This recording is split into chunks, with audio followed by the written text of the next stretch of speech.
a Uncle Buck.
A Buttercup. I sure hate this game. Oh, we're over halfway through Buttercup.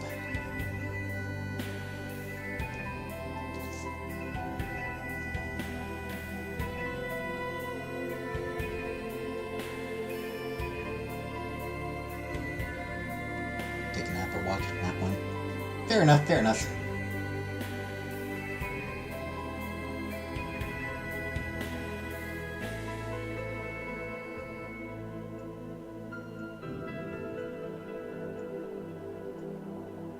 Over halfway.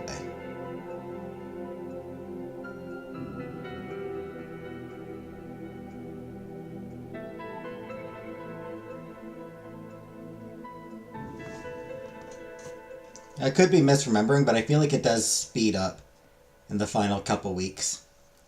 So we're currently in week 4 of 7. Yeah, we are in week 4 of 7 and halfway through week 4 of 7.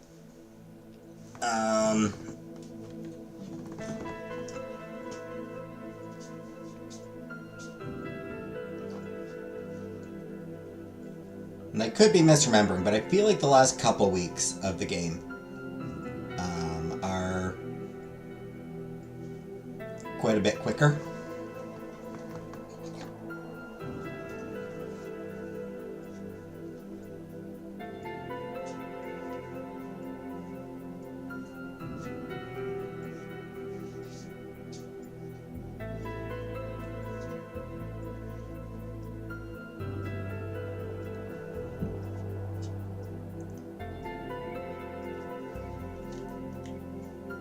Yeah, we'll finish week 4 we'll finish week 4 tonight. Week 5, not sure if we'll be able to finish that in one night or not. I think week 5 takes a little while. No, maybe not that much. I don't remember.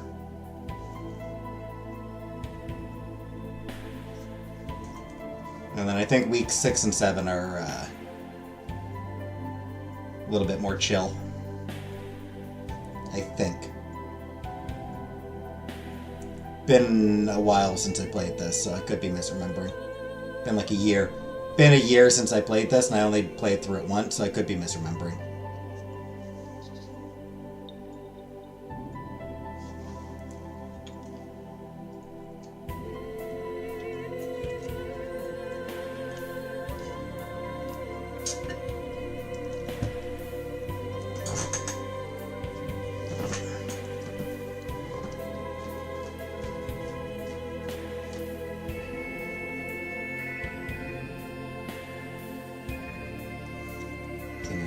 People watching the TV. No, it doesn't show how they're watching. It doesn't show whether they're watching like on, on a TV or on a phone or on whatever.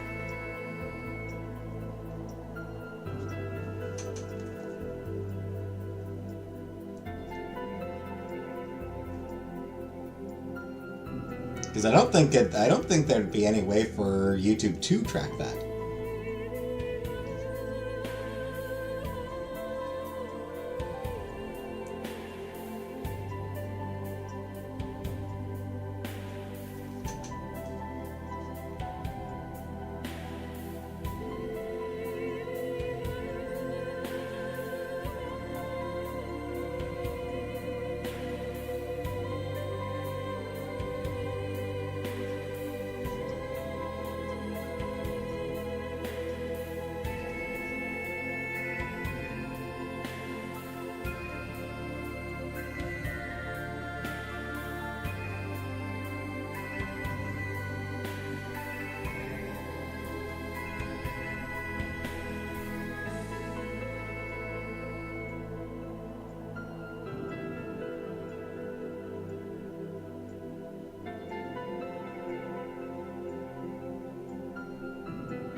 Well, I don't know. Maybe there is and I just missed it. I'm not going to look into it right now.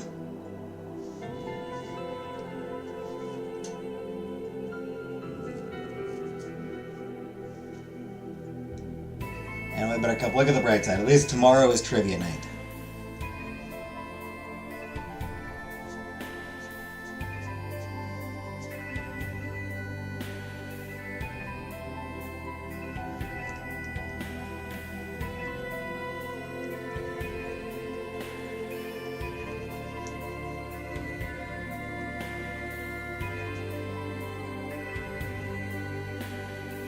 I'm just waiting for people to come in so I can start the game.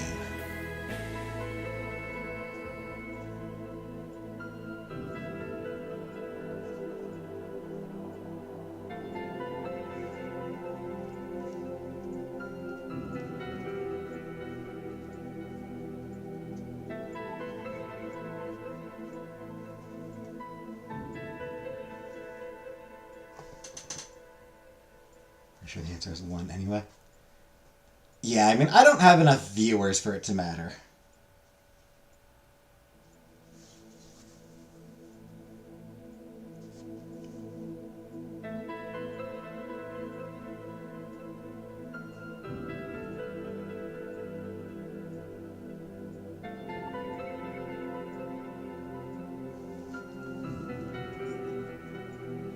Man, where is everybody?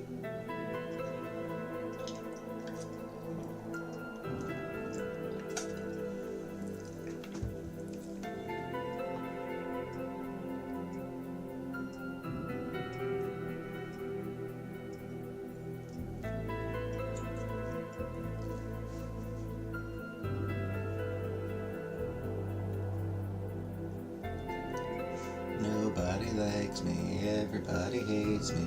Can I go eat some worms? You only do it for game night. Fair.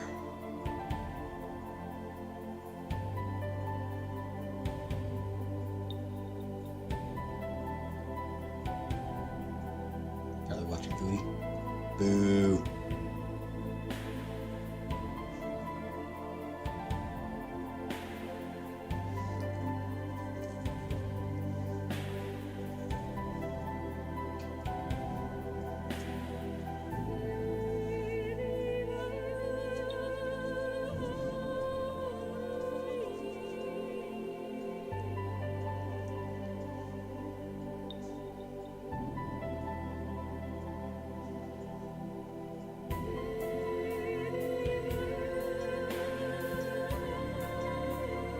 Don't they know they should be watching me instead?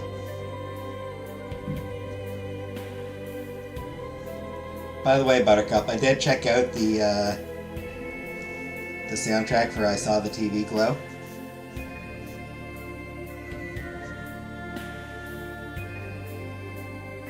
Very disappointed that none of the songs clicked with me. Like, I recognize that they're all very talented bands, all very talented artists. You know, they're all very good at what they do. Just not one of those songs really resonated with me.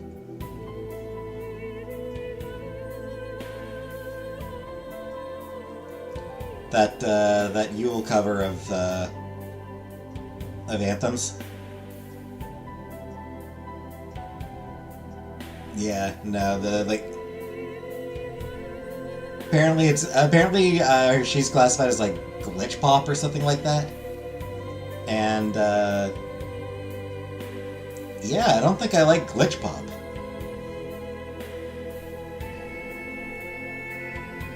Starburned and Sunkissed all week. I don't remember which one that was. I think another one was like, this is good. It's well made. They're very talented. And I don't care.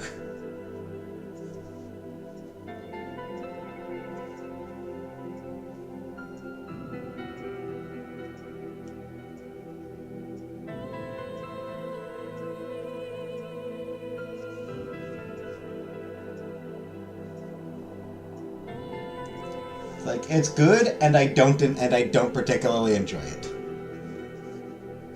That happens sometimes, where it's like, where I can recognize that it is good, but I just don't enjoy it. Ever heard of that genre? It's a lot of noises. So like that one, the cover of Anthem says 17-year-old girl.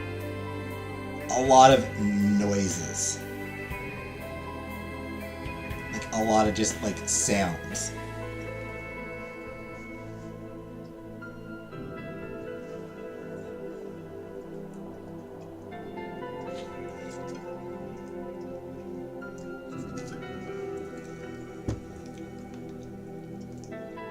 I actually quite liked the singer's voice.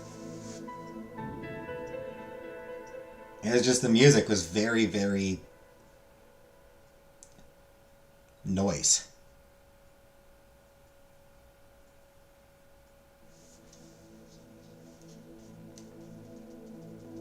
So Starburnt and Unkissed again. Meh.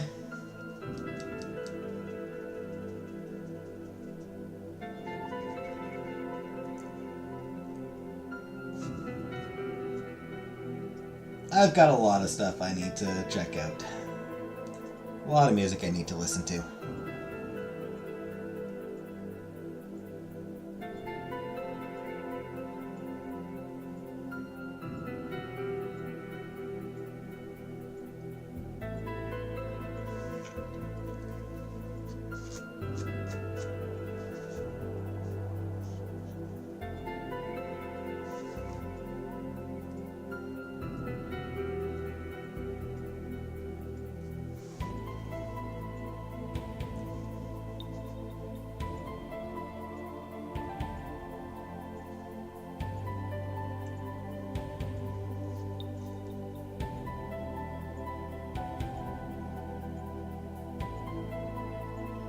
Jeez. Just listen to Drops of Jupiter in your head.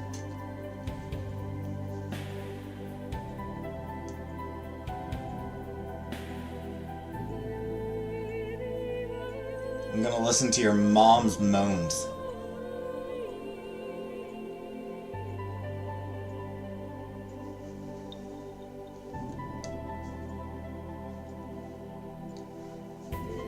Alright, well, even though nobody's here, we are 15 minutes in.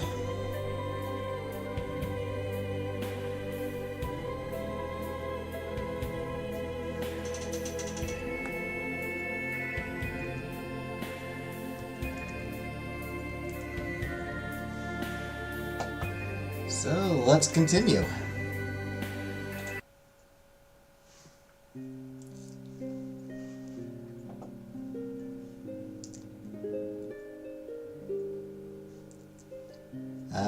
A new day dawns. You are somebody, Uncle Buck, and so is Buttercup. Yeah, we've got two people in chat. One of them hates this entire genre of game. This entire style of game. Your room is uncharacteristically empty for the early morning hour. Jasper, Rhea, and Sarah are nowhere to be seen. It is unusual, but you don't mind getting ready without assistance. Suddenly, without warning, your door is flung open. Psst, Nick! You are amused to notice that Anna, shooting paranoid looks down the hallway, has stuck her head into your room and is making urgent come-here motions with her hand. Hurry, Nick! The scowly men of stiff scowling are coming! Scowly men of stiff scowling. I love how Anna talks. Bemused, you go to Anna. As soon as you are nearby, she grabs you by the hand and, shooting suspicious glances down every hallway, she drags you at a run down the hallways. When you finally come to a stop, struggling to catch your breath, you are outside in the gardens. Anna grins at you, seemingly no worse for wear, from your mad dash through the castle. There, they will not catch us now. And look, There is no roofings or walls to keep us trapped. I do not know how you people do it. Stuck inside stone and marble, separate from the sky and wind. It is not so bad for short times, but I find myself missing my tent and the freedom of the wandering wind. But is it not so strange to me, as this trial business? The ways of your people are strange, and I do not like them. The trial is something from the Isle, not my people. Bah! It is more your people than the Scalp thing. I do not like it, Nick.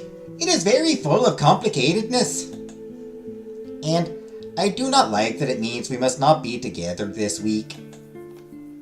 And you are fighting strange battle of words alone.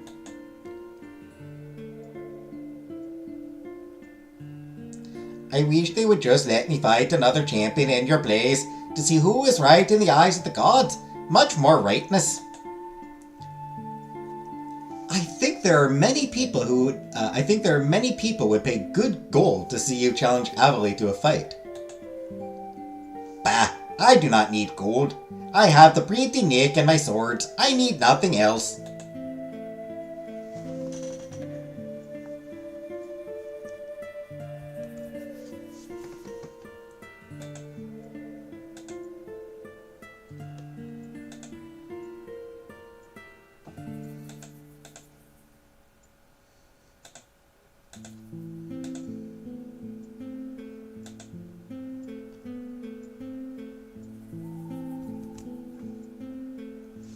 As long as I'm more important than your swords, I'll consider myself satisfied. That is a difficult thing to be choosing. It's only when she breaks out into bright laughter that you realize she is teasing you. But this is nice. There is sun and air and we are together. Not the last one. Yeah, definitely not the one about making money for both. More days should be filled with these good things, and less nagging and scowly don't stab people with forkings.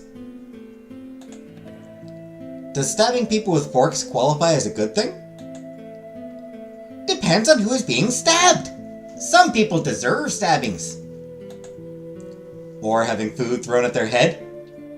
You know what? I agree with her. Some people do deserve to be stabbed with a fork. There are absolutely some people I'd like to see stabbed with a fork.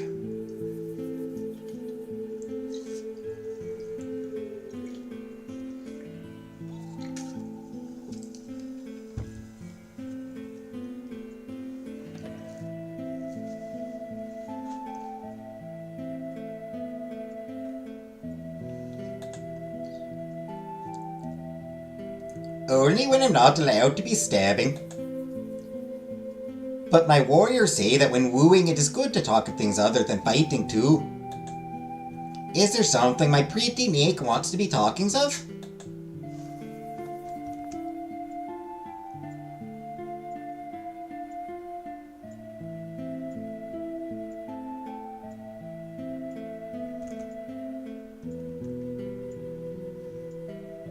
Got grape today. Actually, I got grape last week.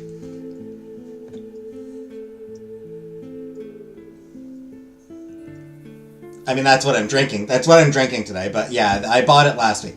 So I buy for like the following week, so that it's, you know, so that I can have it in the fridge, so that it's cold when the week ends, and I can just.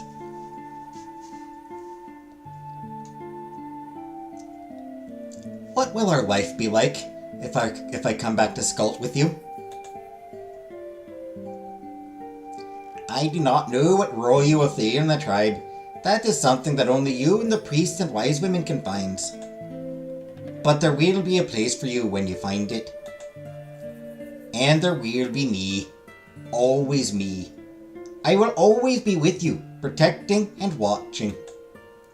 And together we will face all the hard things and make them better things, and have much happies. I want to be filled with understandings about you, Nick. What was life like for you in your home before you came here? My life was filled with books and learning. I did not do the way you do. I did not learn by seeing or doing. I learned by reading. Or being taught, but mostly by reading. So in many ways, my world was boundless. I could go anywhere and do anything.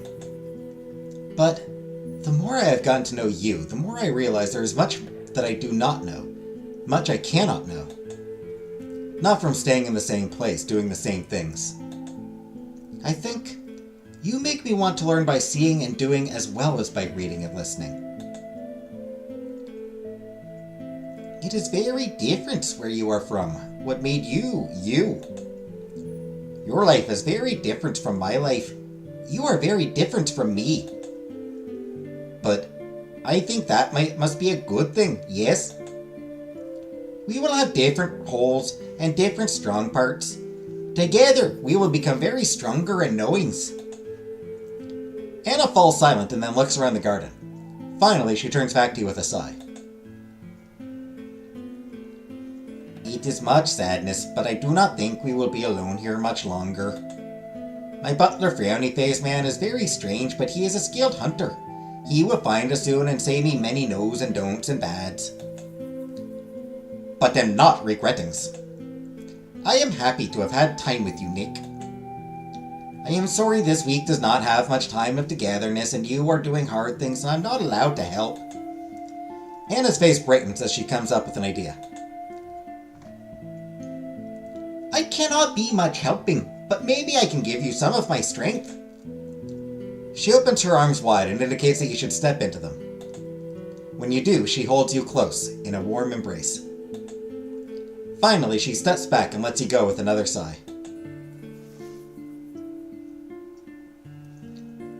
I am going to go hiding in this maze. See how fast my hunter Frowny can find me. I will spend time with you soon, yes? You promise you will, and she takes off in another sprint, a mischievous grin on her face. See, she's great. Anna's great. Oh, I'm gonna go hide and see how fast it takes my butler to find me. Like, she's just like, I'm gonna make life as hard as possible on this dude whose job is to serve me.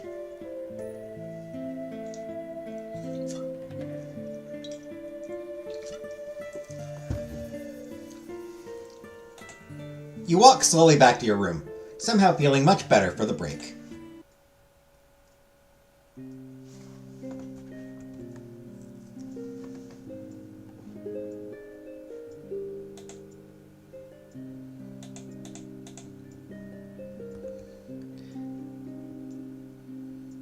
Alright, anything we haven't done here?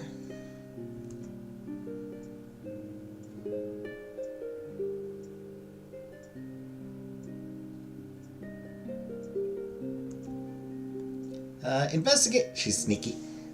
She is, but she's also playful. She's just really playful. I like how playful Anna is. She just wants to have fun.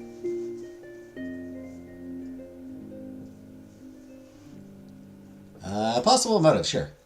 If you believe their exclamations of horror and dismay, not a single person on the Isle has any idea why someone would murder kind, handsome Lord Adalric. But any lady worth her salt knows, whether she likes it or not, the best way to find out what people really are thinking underneath what they are saying is to hear gossip. That's a weird... Best way to find out what people really are thinking underneath what they are saying. That is very weird and awkward and clumsy phrasing. That's really clumsy phrasing.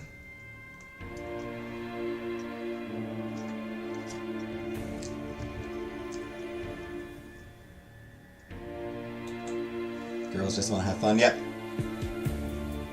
She would absolutely love Cyndi Lauper.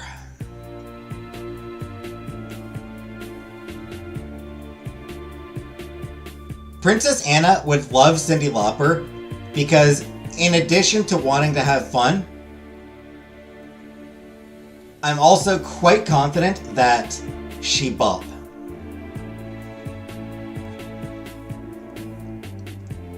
Gossip might not be reliable and often comes at least third or fourth hand, but if you are savvy enough to sift through the pieces, generally you can find the truth buried under the delight in scandal and secrets. And like any lady, you have an idea of how to get that gossip. You host a small tea. with cake. Despite the grim circumstances this week, or perhaps because of it, your impromptu Peetz tea is packed to the wallpaper with people. Of course, how well liked you are might have had something to do with that too.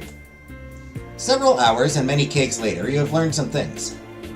There was one rumor that seems incredibly unlikely to you. Some people are whispering that Lord Adelric is the author of one particularly catchy ditty mocking the Queen of Revere that she has had people ordered killed for singing.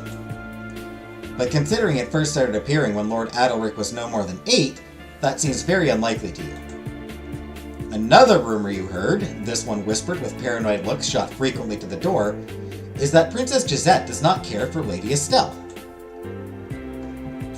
Apparently the match between the pair left her decidedly cold. It seems a bit of a stretch to consider that a motive for murder, but then again, it was Princess Gisette we were talking about. You aren't entirely sure her displeasure would be an effective way to die all on its own. But there was one rumor you feel much more likely to be involved in the whole affair. Apparently, when Lord Adelric's father died, he left the family estates and fortunes in much reduced conditions. But a few months before the summit, Lord Adelric was suddenly much in the company of the royal siblings. And consequently, it wasn't only his social status that was going up. No, his fortunes were too, quite literally. Money, especially mysterious money, always makes for good motive. All in all, a good use of cake. You can't help but be very aware just how quickly the trial date is coming, and there is still so much left to do, if you even want to defend her well, that is. So you wake up much earlier than normal this morning, staring blankly at the dark room. If you hadn't already been awake and looking, your eyes adjusted to the pre-dawn dimness, you very much doubt you ever would have noticed Jasper stealing silently into the room. Even burdened by a heavy tea and breakfast tray as he was making no discernible noise as he moved carefully through your room to place it on your small table. Good morning. For the first time ever, you had the pleasure of startling Jasper as he jumped slightly in surprise. Ha ha ha! Take that! Take that, bitch! Time for you to get startled! Good morning, Lady Nicole. Sadly, he recovers so quickly and with so much grace you aren't sure you didn't imagine he was startled in the first place. You are awake early, my lady. As are you. I've been preparing your tea and breakfast myself this week, or attempting to. I've not been able to manage it every morning, but when I can. He trails off, as if realizing in his clear exhaustion he has said more than he wished. Are you afraid I'm going to be poisoned, Jasper? I wouldn't imagine anything impossible. He mutters something you can't understand under his breath, but you would have been willing to pay good money to have him repeat what he said. Something tells you it would have been very interesting. It is certainly considerate of you to go to such lengths for me. Although I worry about the strain it is putting on you. But forgive me for saying it so bluntly. You look ever so tired. I worry you must be pushing yourself too hard. Jasper sighs, and you swear that even in the dim light you can see dark circles under his eyes. Not even that, or the tense yet weary way he is holding himself, can do anything to dampen the effect of his practically superhuman good looks. I apologize, Lady Nicole. I shouldn't let anything affect the quality of my service. I shall attempt to correct it. Yes, go take a nap. I am ordering you. I am commanding you to go take a nap.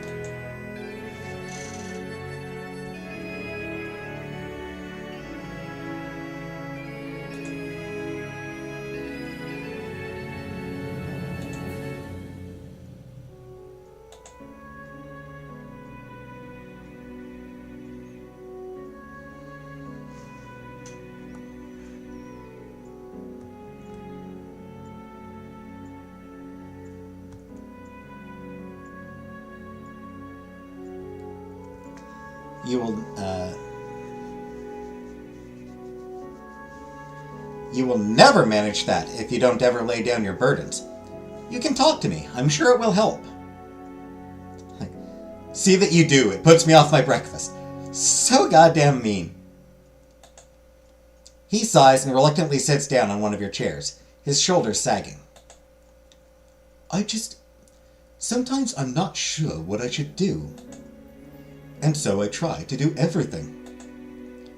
But even that isn't enough. But it is always too much. He runs his hand through his hair angrily, letting out a frustrated huff of air before jumping back on his feet. I'm sorry, Lady Nicole, I shouldn't be talking to you about this. You are the last one I should be confiding in. Good morning.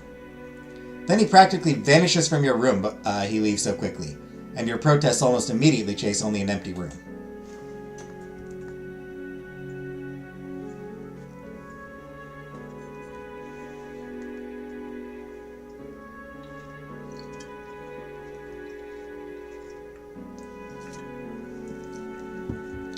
Old Chaz just unk. Gotta break it up, yep.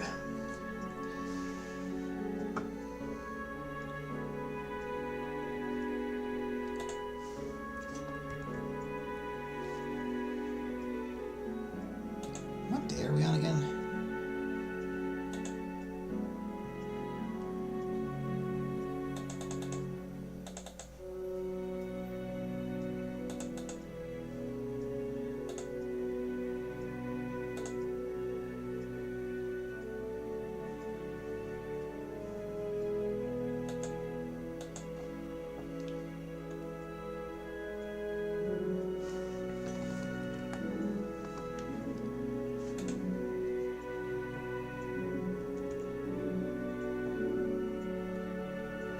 Fell asleep on the couch last night, listening to you. Slept 14 hours. Jeez. It's a long sleep. Lakeside Gazebo. As you walk up towards the gazebo, you hear the faint noises of a conversation. Soon you are close enough to hear Princess Penelope and Princess Cordelia having a soft conversation. Aw, that'd be a... They seem like they'd be sweet, like a really cute pair of friends. They seem like they'd be really cute friends.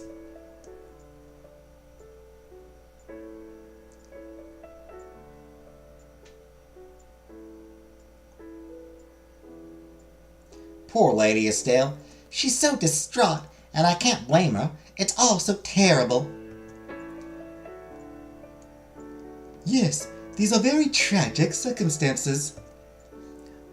My brother told me once that it's dangerous for people in opposition to fall in love. And I thought that was a very sad thing to think. But watching what happened this week, maybe he's right. Trying to combine our hearts with our duties might put too much risk on both. My mother used to tell me the greatest courage of all was the courage to love. She never hesitated, even in the face of everything she lost and might still lose. But I have never been as brave as my mother. That's not true. You are one of the bravest ladies I know, Cordelia. You are here to leave your home and start a new life. You are following your heart. I think that's very brave. Let's just hope that my heart doesn't leave me like poor Lady Estelle, widowed before I am even married. It doesn't seem like this is a conversation you can easily intrude on, so you decide to leave before they notice you. Lately you have been dreading the polite reminders that it is time to go join the other delegates for dinner. Ever since that first night when they informed all the delegates about the death and the trial, the staff have been fighting an uphill battle trying to get the delegates not to discuss things they shouldn't with the people they shouldn't. Finally, even the glowering head butler had given up. But did that mean that you were excused from these gossip and speculation-filled dinners? No, it did not. Instead, it meant that you were segregated from the others. The jury at one table, everyone else at another. And you and Avalie in a small little table all by yourselves. Ooh, fun! Sitting there with Avalie, yeah, that'd make for a great, really comfortable dinner.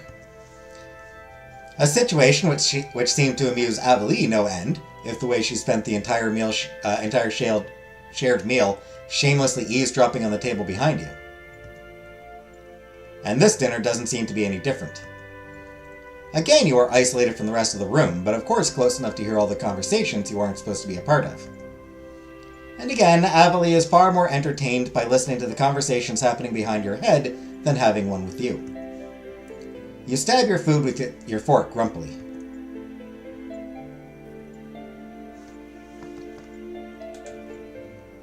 Ice.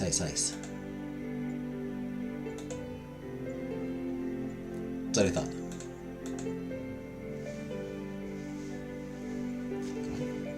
Any of you interested in a wager? Which ladies yonder will do better at the trial? It would be illogical for anyone to bet against Avalie.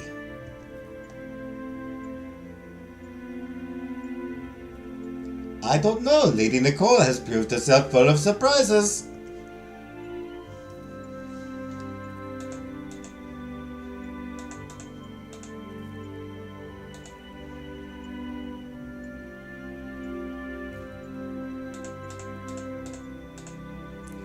This kind of conversation is highly inappropriate.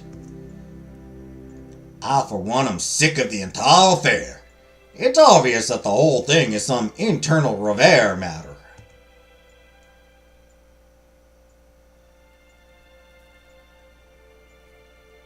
Yes, they have proven to be very good at the killing of one another. True. No one is better at... True. No one is better at killing a Revarian than another Revarian. I will be pleased when the focus goes back to more important matters. There are still many matters to arrange. Shelley! About time someone else showed up.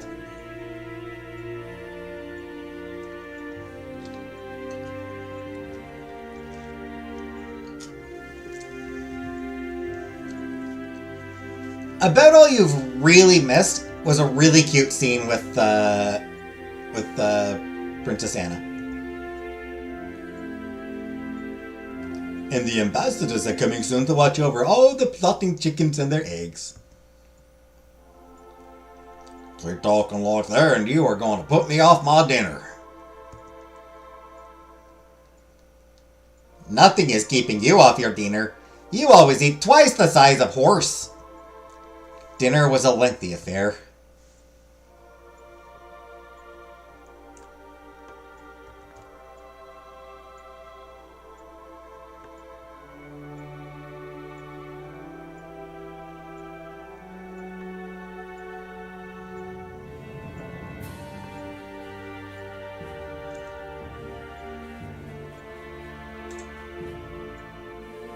Alright, not sure I'll be able to get this one. Yes, I think I can.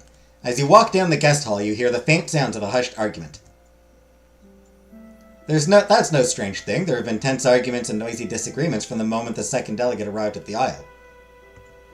And that has only gotten worse since the murder of one of your own. But something about this one is different and it catches your attention. Before you know it, you are frozen just outside the closed doors of one of the chaperones. If you concentrate hard enough, you can just make out what they are saying. And as you do so, you realize what had caught your attention is in the first place. One of the two impassioned voices belongs to your very own Jasper. You can't really believe that.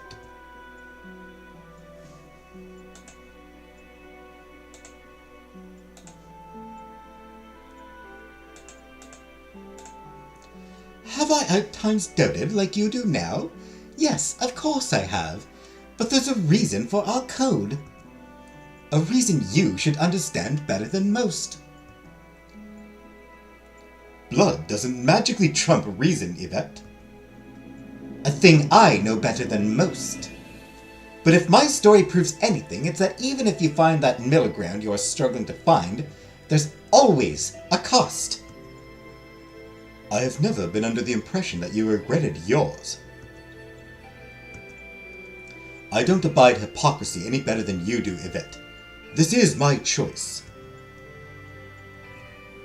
You chose to walk a very dangerous path. And should I not walk it and simply let events unfold? Let an innocent die for another's crimes? Game on, gamer. Play on, player. Razzle dazzle. And leave the burden of that fate on the shoulders of another? She has nothing to do with this. We both know she has everything to do with this. No, I'm not implying that you are throwing away your oaths for your loyalty to her, or other feelings. But she is the actor in this story, Jasper. You are the one who is to watch her from the shadows. You know this. It is too much to ask. It is too much to risk. Of all people, I thought you would be the one to have more faith in her. It is not a question of faith. You know as I do that there is so much deliberately, purposefully stacked against her. Against them both. And they will overcome it or they will not. We will stand witness. It is our oath. If that is true, it is no mere oath. It is a prison. For our will and conscience both.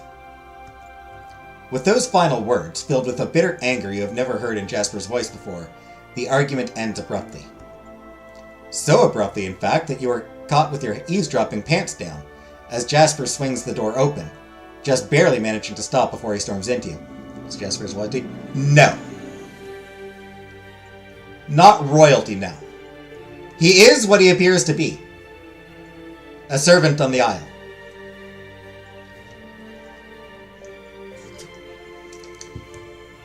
It's just...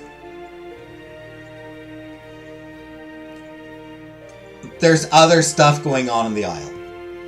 With a curse uttered so softly you aren't sure you didn't just imagine it, Jasper shields you from the Dowager Countess' view and quickly shuts the door behind him. Lady Nicole? Jasper is studying your face, searching for something. Or maybe he's just waiting for you to explain yourself. How much do you know? Slowly, various pieces big and small, strange and subtle, are coming together, forming a strange picture, but one that makes an odd sort of sense. Yvette is a sister? No. No, they're not related. Jasper and Yvette are not related. They're part of the same... No? Nothing. Not for certain. But what you have guessed? More than he would want you to. That at least you know for sure. He briefly closes his eyes and takes a deep breath before opening them again and nodding at you. Not here. Starting to suspect you might get some real answers from your stoic butler at last, and unwilling to jeopardize that chance, you follow Jasper silently. You thought perhaps he might take you to some secret lair that only an Isle native would be able to find. But instead he merely leads you down the hall to your room. His expression serious, he shuts the door tightly behind the pair of you and leans against it with a sigh, gesturing for you to sit. When you sit at your small dining table, perched lightly at the edge of your seat, watching him expectantly, he nods again. As if it requires great physical exertion, he pushes himself away from the door and walks until he's only a few feet away from you. The choices of your ancestors, the ones who originally signed and agreed upon the summit and signed the treaties all those years ago. Those choices have shaped your life, Lady Nicole. Your very fate has been changed by them. Those choices brought you here, where you will make choices that will do the same thing to future generations. Just as your choices in life have been shaped by, limited by the past, and the accident of fate that is your birthright, so it is true for me. We, the natives of the Isle, have been bound by our own agreement in the past. I did not have freedom to choose a path. The choices for an Isle native are limited in more ways than you can imagine. Mine more than most, for I have more than one legacy binding me. What I'm about to tell you can't leave this room, Nicole. The consequences for us both. I'm only telling you so that you will not use guesses and hints to try and navigate a whole-filled field blind. My first oath is to my duty to the summit, to you. This you know. But it is not my only oath. That oath you might have guessed. Something about observation and non-interference. Nicole, sometimes I feel my life would be so much easier if you were not so much yourself. He sighs softly, briefly closing his eyes before opening them again. Before Katia, before the summit, We, the natives of the Isle, remain separate from the affairs of the world. Even now, some think that is how we should always have stayed. But even then, when we were distant, unknowable, there were some of us who watched the world. So the stories of kingdoms and empires, heroes and tyrants, they would all be known, kept. And then Katya came, and came again. She was so young, but full of passion. No matter how many times they tried to send her away, no matter how many times they tried to obscure her path, she came again. She was convinced that the Isle, that its natives, were the key to stopping the wars that threatened to destroy everything, for peace. But that was not our way, and she was told no again and again. Finally, she gave up on trying to convince them, and said she came to learn from us instead. Eventually, one of our leaders at that time, young and new to his position, was convinced. He gave her free access to our archives, convinced if she read what was there, she would understand the value of the way things were. So she spent solid months in the libraries and archives until she was almost as conversant in what was in them as our most skilled archivists. But instead of being convinced of our ways, she grew ever more convinced in her own plans. Apparently, she argued with the young leader for months, loudly. He apparently once threw her bodily into the ocean. He grew so frustrated with her. That's funny. I kind of like that.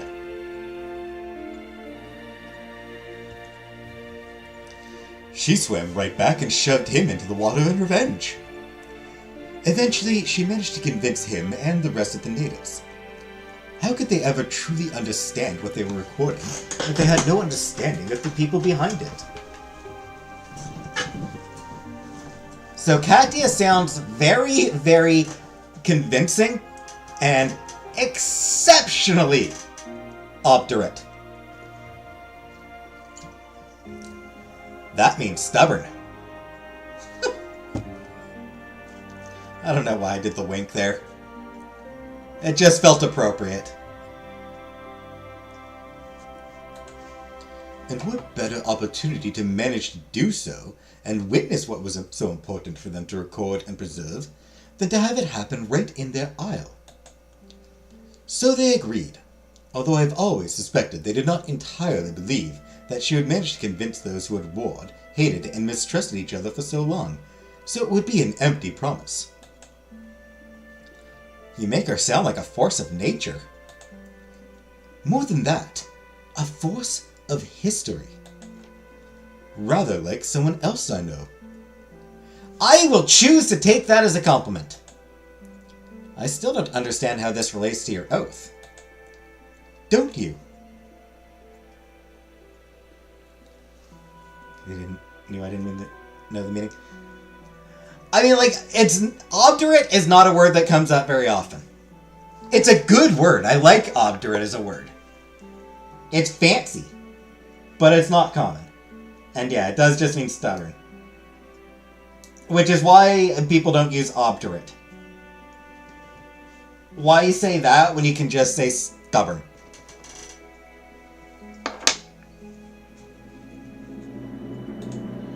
Despite the many changes Katya brought to the island and its people, and there were many, there were still natives who believed passionately in our duty to record and preserve history, so that the truth will remain always. So that we may learn from that truth, always. That history as it was is something incomparable in value for all future generations, so that the world may learn to be better, that we may learn to be better, and that past mistakes are not buried, warped, or forgotten, because those of us in the present find it easier to do so. But as the Isle has changed, no longer so isolated and separate from all the world, so too has the people who believe in this mission. We are no longer just natives, and as such, the reach and context of our recorded truths have only grown. I think it would have pained him very much to know just how correct Katya proved to be by getting her way. By all accounts, he hated that about her. how often she managed to be right. Who is he? The original leader among the natives who argued so much with young Katia. When the island's mission changed, he became the founder of what is now known as the Historians. My ancestor. No, it's not what you are thinking. He had no children of his own. I'm descended from his twin sister. And so I inherited 2 oaths, simply by being born. The oaths all the natives have given are oaths to the summit for as long as it preserves peace, and my oath to observe and record history, but to limit my interference in it. For once you become a player of history, you are no longer impartial to it. Nicole, what we have spoken of today, we cannot speak of it again, not while the summit still goes. There are more dangerous forces at work here than you know. I would not have you in more danger than you already are. Despite suddenly being in possession of far more answers than you were before, you still feel overflowing with questions. But Jasper's expression as he stands and moves towards the door leaves you convinced that you have gotten all the answers you will get from him. Lady Nicole, I'm sorry. With that, your butler turns determinedly around and leaves. Behind the hit story, uncover the secret faction, the Historians.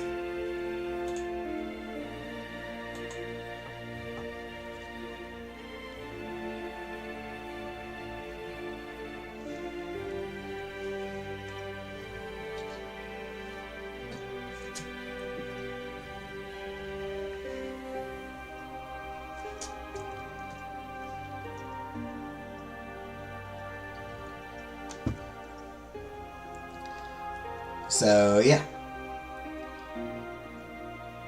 And then there's still a couple other factions. A new day dawns. Today is the last day you have for investigating the case and trying to put together your defense for the trial, which starts tomorrow morning. You decide to spend your morning hunting down any final leads and plan to put your final case together later tonight. Feeling rushed for time, you have just decided to skip breakfast when there is a knock on your door. You don't even have time to answer it one way or another before the door opens, pushed open by a familiar foot.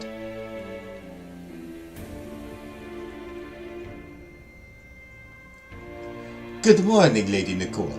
I brought you breakfast. Zarad? I brought you breakfast. I can see that.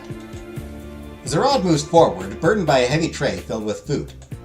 But he shoots careful looks back into the hallway and around your room. Finally, he reaches you and sets down the tray in front of you. Then he quickly adjusts a bowl of fruit so you can see there's a note tucked underneath it. Remember to clean up after you are done, Nicole.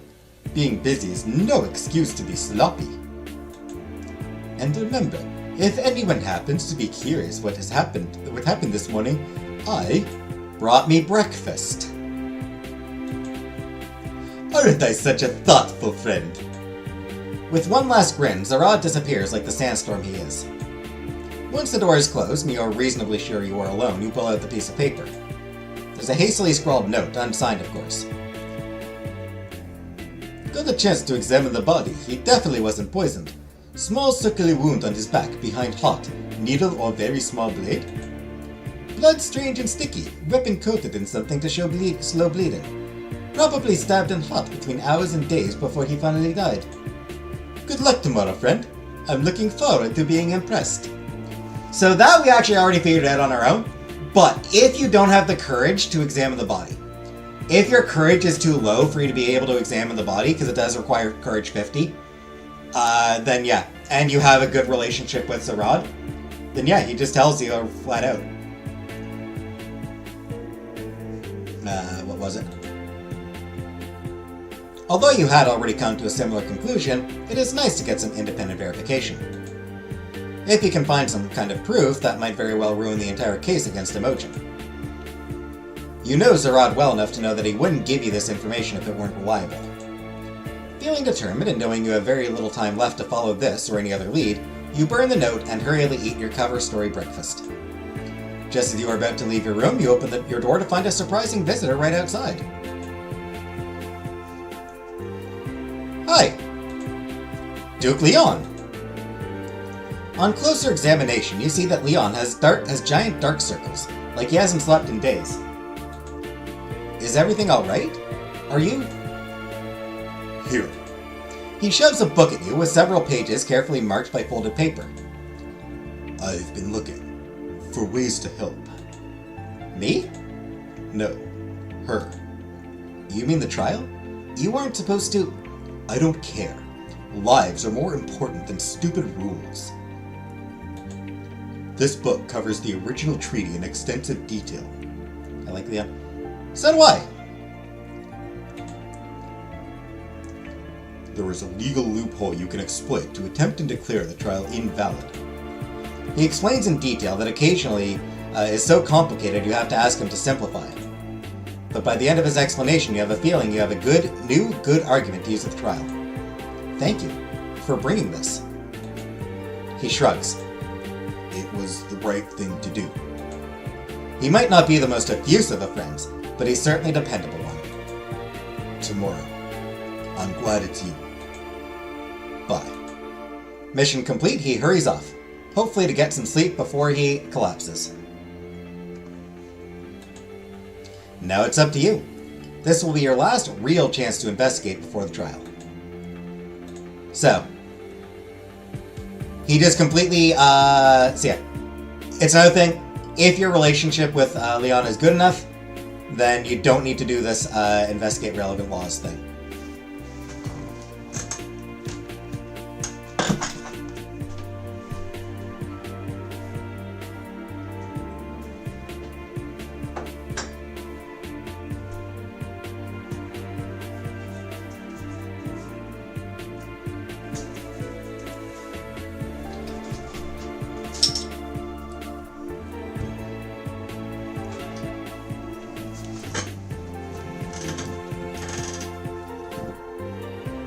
Which is handy.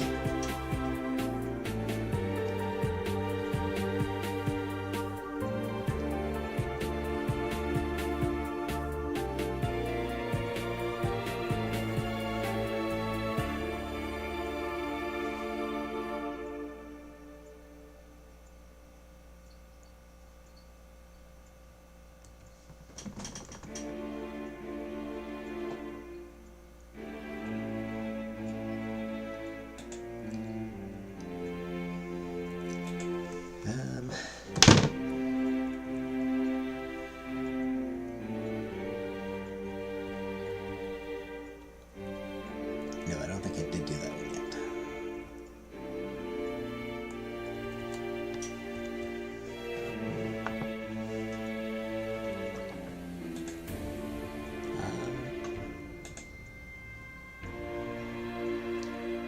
No, that didn't,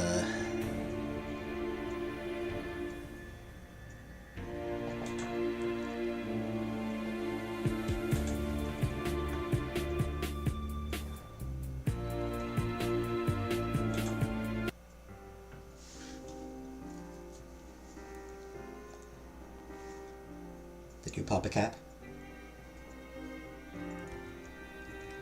If you're asking if I removed a cap, then yes. As you approach the ballroom, you hear a peal of familiar laughter. Knowing the owner of that particular laugh, you can't help but stop just out of sight and listen.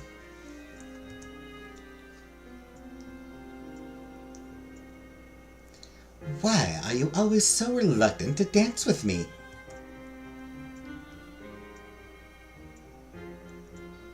Is that really why you asked me here? To dance? I was under the impression you liked to dance. I was under the impression you liked to dance. It hardly seems appropriate considering the circumstances. And what circumstances exactly are those? If that's your true motive for asking me here, then you are far worse judge of character than I would have thought.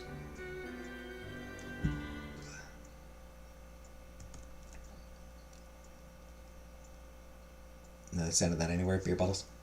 Oh, I mean, not beer. It's soda. Soda bottle.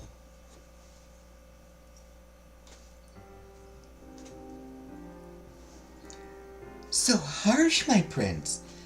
Surely you cannot blame me for trying to identify the player behind this unexpected move. If I blame you, it is not for that. Not all of us consider dolls some great game, lady. And that is where you are wrong. What is the summit if not one great game where you are either a player or a pawn? You hear steps moving towards the door. Deciding it would be best not to be caught eavesdropping, you hurriedly make your way down the hall. Considering that the trial is in the morning, you are allowed to eat dinner in your room, leaving you the night to put your final thoughts, arguments, and plans together. You have a lot to think about. There is so much going on. You have had a hard time staying properly impartial and putting it all together in a logical fashion. And you really hate that despite the fact that they have told you so little about what is going to happen, how it is supposed to go, and given you so little structure or time to do any of it. Still, you will be able to make order out of it somehow. And having to do everything on your own hasn't been easy, but you think you have proved yourself up to the task. Still, you can't shake the feeling there is so much more going on in this trial than just the fate of Imogen and the truth of what happened to Lord Adelric. And not just more of the plotting, scheming, and treachery that you are beginning to expect around every corner. You have a feeling this trial and its outcome will have a big rippling effect.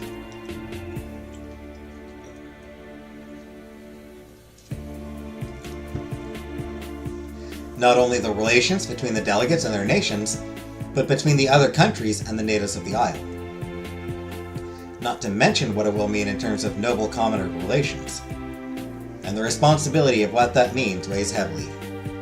And tomorrow morning it will all come to a head. So far, all you have been told is that you will have to present a compelling argument to the jury in Imogen's defense. You can't help but think of how different it would be if you were home. Trials are always held in front of a magistrate, and the defendant would just have to hope he wasn't corrupt.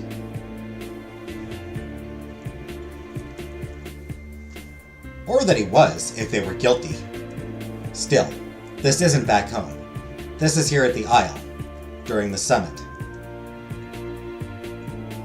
You love beer? I don't. I don't drink beer. And here you are, stuck making history whether you want to or not.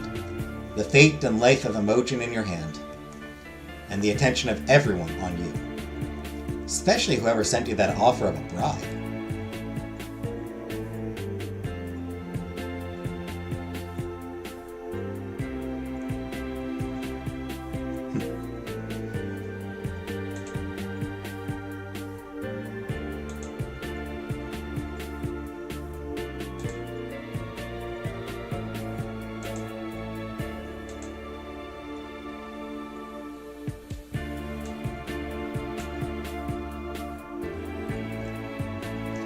Which you would never consider taking under any circumstances.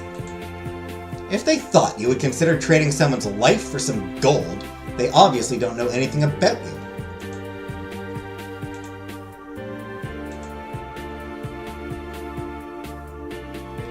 I am very ethical.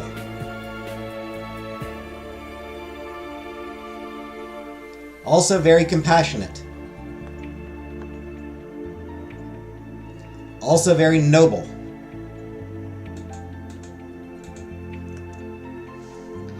Your principles aren't for sale, period. If you are going to win, you can't waste all your time contemplating the trial and its implications. Instead, you need to focus on your arguments. If you are going to prove that Imogen is innocent, it might be best to prove that someone else is not. Or at least present a compelling alternate theory. Hopefully you have found enough pieces during your investigation so you can put together the whole puzzle tonight. Lord Adelric.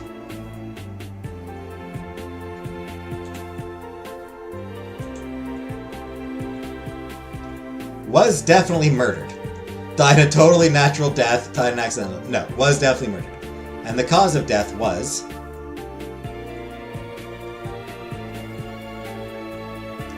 a strange narrow wound in his back. Imogen was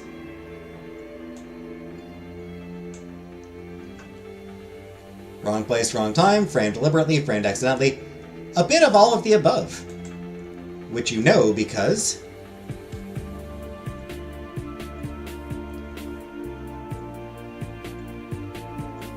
The tea would only make the victim sleepy, and someone deliberately loosed rats in the pantry to give them access to the tea.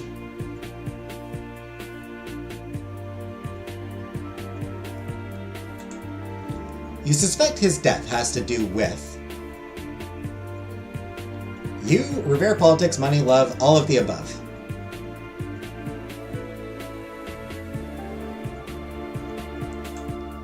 And the murderer is?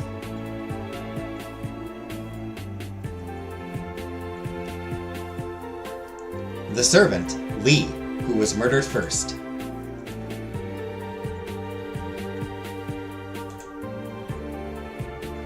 And they... Of course he can cheers me. We're acting under orders from Gisette. As you consider your theory, you have a feeling in your gut that becomes more and more sure. You know the real story. The whole story. And you have the evidence to back it up. When you present it in court tomorrow, there's no chance you will lose. You can hear the crickets outside your window, their song reminding you that the sun has long since gone down, and the half-eaten remains of your dinner are long cold. I didn't do it! Wasn't me! I didn't do it! Differently.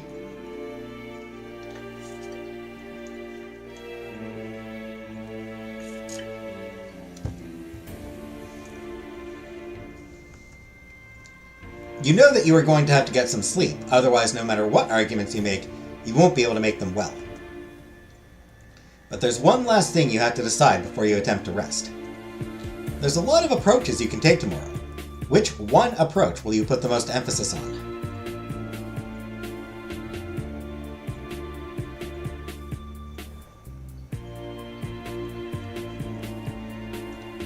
My ace up the sleeve. I'll wait until the end of the trial and then present what really happened. This does, so the rest of the options determine, like, are you right? How right are you? This one affects, your stats. Satisfied with your plan, with a determined nod, you get ready for bed. With nothing left to do now but sleep, you climb into bed and feel your heavy eyelids slowly close. A new day dawns. It is a dark and raining morning, the sun refusing to come out from behind the clouds. If you were the type to believe in portents and omens, you would be sure this was an ill one. Especially as a loud clap of thunder crashes noisily through the castle. Good morning, Lady Nicole. Good morning, Lady Nicole. They sent me to tell you it's time. They want you and Lady Avalee to be there early.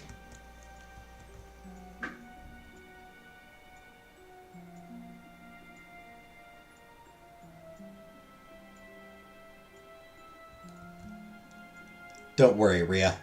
I promise things will work out. I know you will do your best, Lady Nicole. Thank you. Rhea looks torn between wanting to say more and not being able to. You give her a sympathetic smile and a reassuring pat on her shoulder. But whatever your feelings, you can't really delay. Good luck, Lady Nicole. I'll be watching. You leave your room, heading towards where the trial will be held. You are busy going over what you are planning to say in your head, so it's a surprise when you turn one of the aisle's sharp corners and run into Jasper. Literally. Lady Nicole, are you all right? Jasper looks down at you with concern as he steadies you, and once you have your footing, steps slightly back. I'm so sorry, Jasper. I'm afraid I was a little distracted and not paying proper attention to where I was going. That's understandable, all things considered. Lady Nicole, today, I believe in you.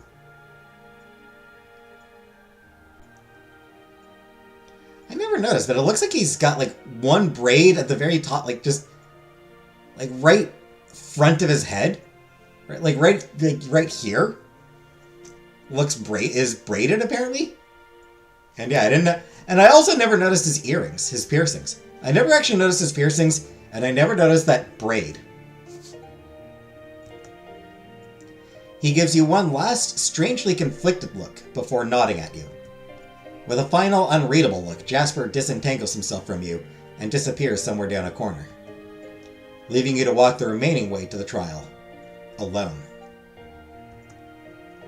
It was strange. You consider yourself independent and capable, but as you made your way down the empty, shadowed corridors, you couldn't stop yourself from wishing that he had walked with you. When you arrive at the designated area, you quickly realize that the reason they wanted you and Lady Avely to show up earlier is so that they can sequester you from the jury, so you won't be there when they receive their instructions. Or as the interested audience fills in. I like the name Jasper. Game still sucks though. Thanks for your input, Buttercup. Instead, you are led to a small room in the back and shut in, with only Lady Avely for company. Somehow you feel like it might have been less dangerous to be trapped with a tiger. Good morning, Lady Nicole. Unsurprisingly, Lady Avely's eyes are twinkling with amusement, not at all put off by being essentially shoved into a closet with her day's rival. Yeah.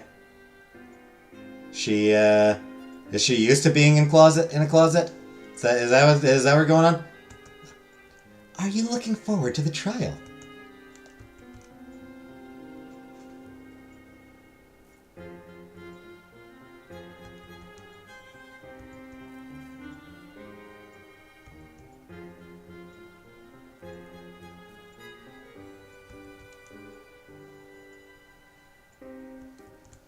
If I were, I would hardly tell you. No. What an odd thing to say. I thought being an oddity was rather one of my best qualities. You don't agree? Truly, it's such a shame, isn't it? What is? Why, us being on opposite sides of this, of course. I can't remember the last person I've been so excited about dancing with. And to finally get you as my dance partner, but for a song I have no interest in dancing to. As I said, a great shame.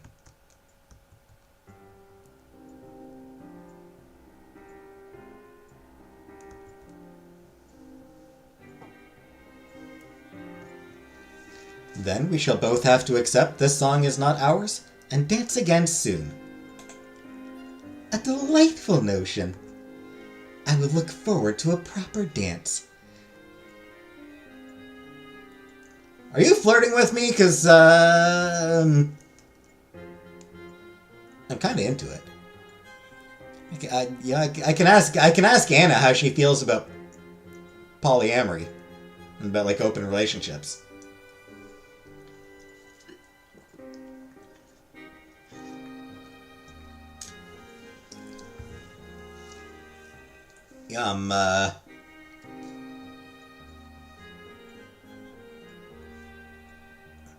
Hopefully she'd be fine with it. Her conversation with you finished, Avely stares into space with a mysterious smile on her face, ignoring both you and the growing noises that must be the crowd of witnesses taking their seats. You thought that there was little that could unnerve you more than being trapped in conversation with Avely, but being trapped in silence with her was certainly proving to be competition.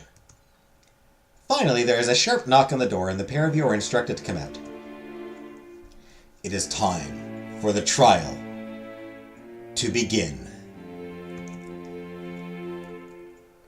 This is the official trial of Imogen of the Isle, in the matter of the death of the delicate Lord Odalric, Viscount of Revere. Lady Avely has been chosen to present the arguments in favor of the jury's conviction of the accused. Lady Nicole has been chosen to present arguments in favor of the jury's acquittal of the accused. They will both give a short opening statement, then present their arguments, and finishing with their conclusions. After which, the jury will be asked to choose a white or black stone and display it. White for if they find the accused innocent, and black if they find them guilty. At no time should the audience interject or make comment. Imogen, do you understand the nature of the charges brought against you? I do. Marie Kondo style. And you understand the nature of this trial? Yes. Very good. Please be reminded that you are not supposed to speak for yourself, and leave your defense to Lady Nicole. Lady Avelie, we will start with you. I assume you are prepared to begin. Always, Head Butler. Lords and ladies of the jury, good morning. I know that you are prepared to have a long day, but it is my estimation there is no need for such a thing. For as I see it, this case is very simple. Here we have a young servant girl. We have been told she is the only suspect. We have been told that she is the only one with access to the tea. The final tea that the Viscount would ever drink. So the question you have to ask yourselves is very simple. In the absence of any other suspects, evidence, or theories, how can you do anything but find the defendant guilty? With that final question, Avelie nods at you and moves out of the center of the room. It is now your turn to present an opening argument.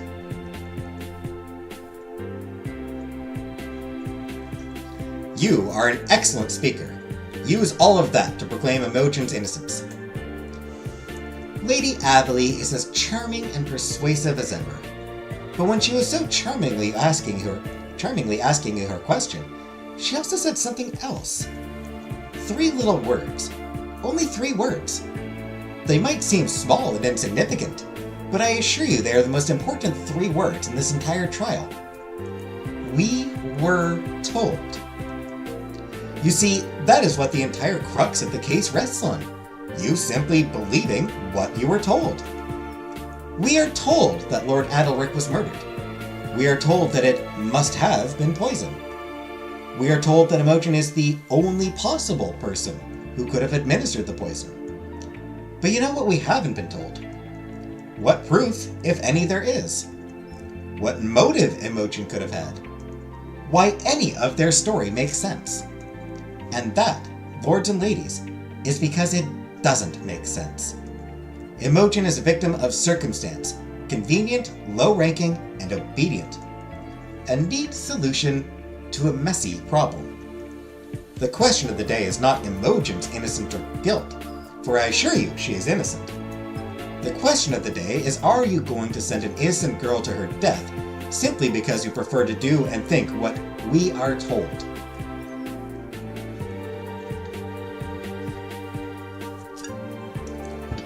Damn!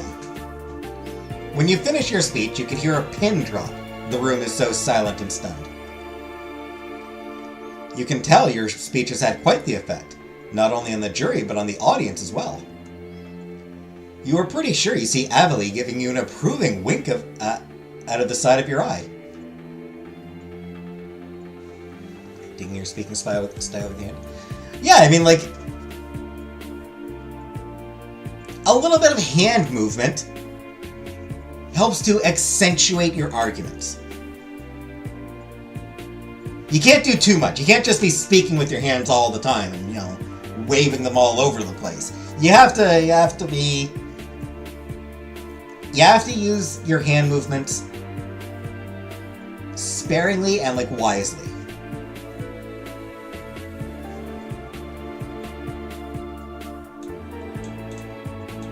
Anyway, I actually really appreciate that Avelie is like, ooh, well done. I like that Avelie is just... Why is Cyberpunk not on stream? Not an on-stream game? Hi, Grime Rat. The reason is because I would rather record that one.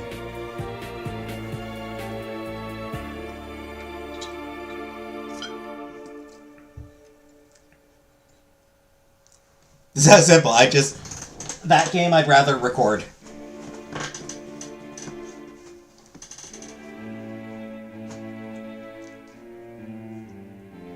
You could have been in drama. And I do like that Avelie appreciates compelling arguments. That she's like, oh, yeah. You're not going to make it easy. I like that. I like that about Avelie. Following your opening statement, it is Avelie's turn to present the crux of her arguments. She establishes for the jury all the things you were told at the beginning of the week. About the suspicious manner of death, the broken teacup, the fact that Imogen brought him that tea and was the last one to see him.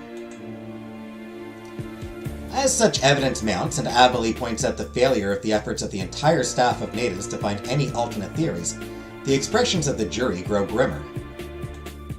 When she finally finishes her presentation, you know you will have some work cut out for you. It's time for you to present your case.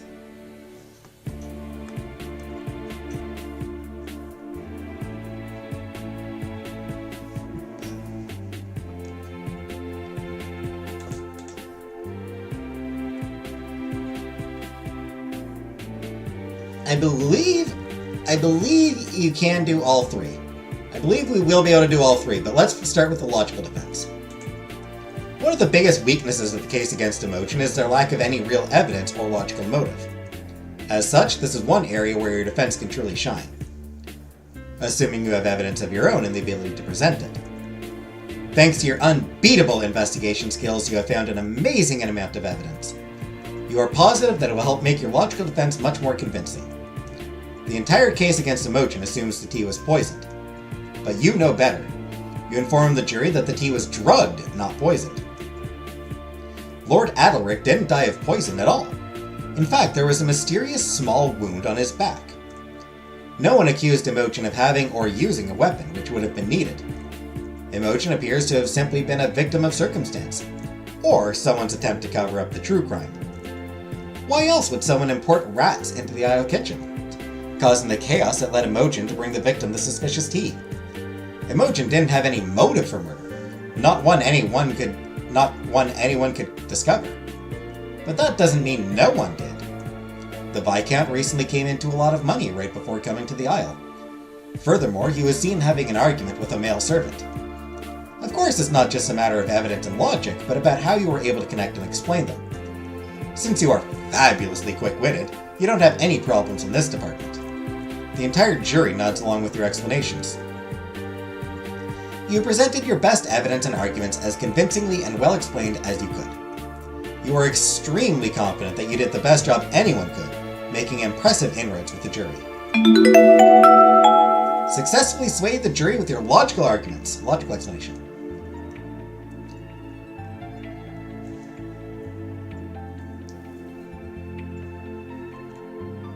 Appeal to the jury's emotions. You take the chance to paint Imogen as she is, a sweet girl, loyal to the Isle, and devoted to her friends, caught in a situation she doesn't understand. You take everything you have learned from your interview with her at the start of the week. Since you asked her a lot of questions and got her to open up to you, you have a lot of details you can give. Together, you were able to paint a convincing picture of who Imogen is, which isn't a murderer. But the jury doesn't have to take your word for it. Unlike the prosecution, you have some actual evidence into Imogen's motives and thoughts. You present her diary to the jury. You read some entries and show dates, then ask them if they truly believe that this is the diary of a cold-blooded murderer. When you are trying to reach people's hearts, it's not only what you say that is important, it is how you say it. Or rather, more to the point, how persuasive you are when you do. Thankfully, when you put your mind to it, you are as persuasive as they come. The jury is clearly moved by your words. It seems that your appeal has had a great effect on the jury. With the exception of Gisette and Blaine, who are assholes, all of the jury members are looking at Imogen with pity and concern.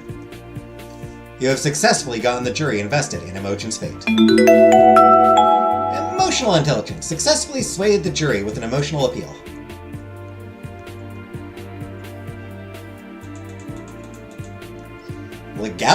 Called the legality of the trial into question.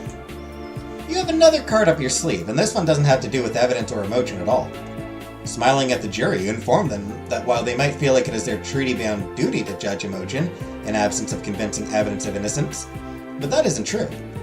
In fact, if they wanted to properly honor the treaty, they should declare her innocent regardless of their feelings on the matter. Because according to what you have found, this trial is actually invalid according to the treaty themselves. You explain that by the definitions in the treaty, there is neither enough evidence against Imogen to warrant a trial. Furthermore, the treaties state that no one should be judged by a jury made entirely of members of different nations than the defendant. As the jury has no one representing the Isle, which if any is Imogen's home nation, the trial is invalid. If they wish to honor the treaty, the best way to declare the trial invalid is to vote innocent.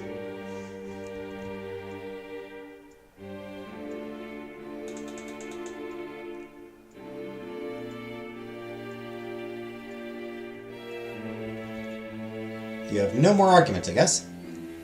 Having concluded your main arguments, there's nothing left but the final statements from both you and Avalee. But before you cede the floor to Avalee, you take stock of the jury, trying to figure out where you think they stand.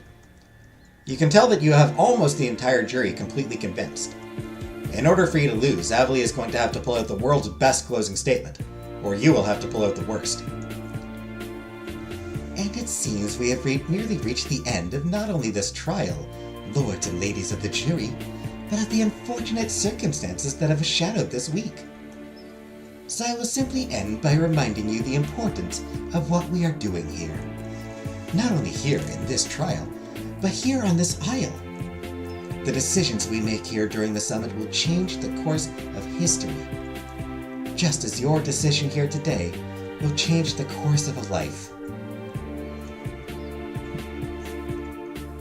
I hope you remember the gravity of what we are doing here and make a decision that is in line with our true purpose in coming here to the summit. With that rather brief closing, Avalee is finished. Now it is up to you. This is your last chance to save Imogen.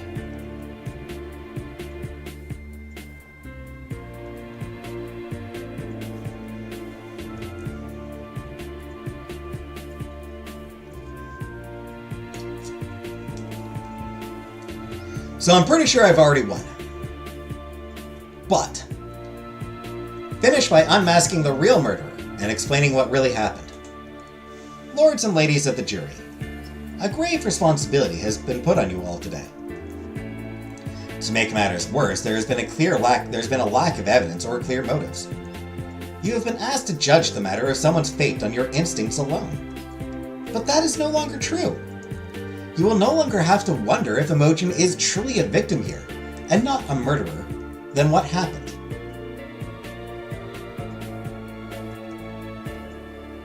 As you may know, I was allowed the opportunity to investigate the murder this week. Or should I say murders? Because there were two of them. You ignore the surprised gasps from the gallery behind you and continue. And during my investigations, not only did I confirm that Imogen is innocent of all crimes, but I found out who truly killed Lord Adalric and how. It wasn't Imogen with poison.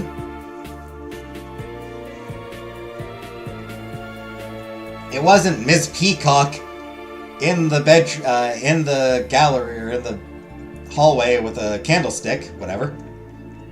It was a servant named Lee with this, which I found in his room. You pull out the carefully wrapped needle with strange stains and show it to the jury. You are saying the dead man did it? For the servant was dead before the Viscount. You smile slightly, although you know that Avalee behind you can't see it. That is exactly what I am saying. Lee and Lord Adalric both had more in common than you might think. They both recently came into unexpected money. They both managed to end up on the wrong side of someone. And they both ended up dead for it. But in Lee's case, not before he ended up killing the Viscount. The day that Lee was found dead, he was seen arguing with the Viscount. It is my belief he used this argument as both a distraction and an opportunity. As you see, this strange, sharp needle blade I found in Lee's quarters has the remains of two strange substances on it. One is a concoction that it was coated in before it got the second, which is the blood of Lord Adalric. Examination of the Viscount's body found a small circular wound on his back, one that I have no doubt will fit this needle. Lee used that bite to stab the Viscount, his wound carefully aimed. The concoction on the needle would dull the pain, so the Viscount didn't realize he had just been stabbed somewhere very dangerous. But that's not the only thing it did. It changed the blood it came in contact with. It makes the blood thick and sticky, trapping it from flowing freely.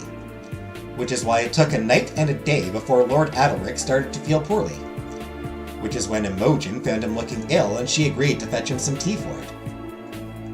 But this had been anticipated, and when Imogen got to the empty kitchen, someone had added something extra to the tea. Not poison, but something that would put Lord Adalric into a deep sleep after drinking it. Weakened as he was so tired that he couldn't even put the cup down properly. He dropped it and it shattered on the floor and he stumbled into bed. And it was a sleep he would never wake up from. The damage the needle had done to his heart and lungs was slowed by the strange coating on the needle, but it was still there. Which is how Lord Adalric died after his murderer did. Of course, that isn't the full story, but as much of it as you can safely use in this trial. You can hardly tell the jury that Gisette is sitting on that it is her machinations that solved the Viscount dead, especially when all you have is theories. Lord Adalric's finances and estates were miraculously restored before he was allowed to come to the summit as part of the royal siblings' inner circle. You are fairly certain this was because the Revere royal family purchased his loyalty.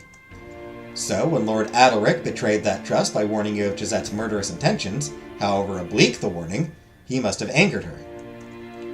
But when he made a love match she disapproved of, instead of making an alliance for the benefit of her Revere royals, or at least one she could stomach better, she realized he couldn't be bought at all. And if she couldn't control him, and she couldn't buy him, knowing what you suspect he knew, she would have to get rid of him. Which presented her a unique opportunity to tie up two loose ends at the same time. Lee was the servant who she paid to sabotage her saddle. She paid him, but you doubt she ever trusted him. Gisette probably planned to get rid of him from the beginning. So Gisette convinced Lee to kill again, warning him that Lord Adalric knew his part of the plot, and she feared he was ready to confess it all. You are fairly certain she never expected Lee to be killed himself. Instead, you believe it was her plan to set him up for the murder of Lord Adalric. Somehow, she would arrange it so that he was the one bringing the tea. The rats would surely trace back to him somehow. All the evidence would point to him. And then, overcome with guilt, Lee would kill himself before he had the chance to be questioned. Or at least, that's the story his death would present. And considering how little it took for Imogen to be trapped in the same web she had made, you have no doubt it would have worked. Damn, Gisette. Like I said, she is probably the worst character in this game.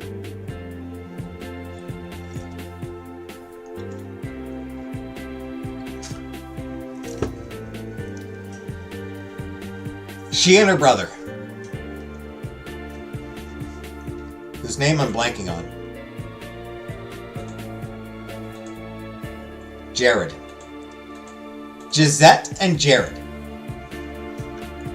Absolutely terrible people.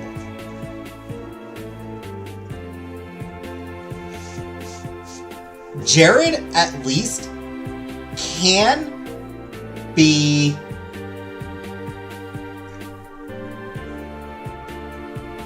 somewhat warmed up.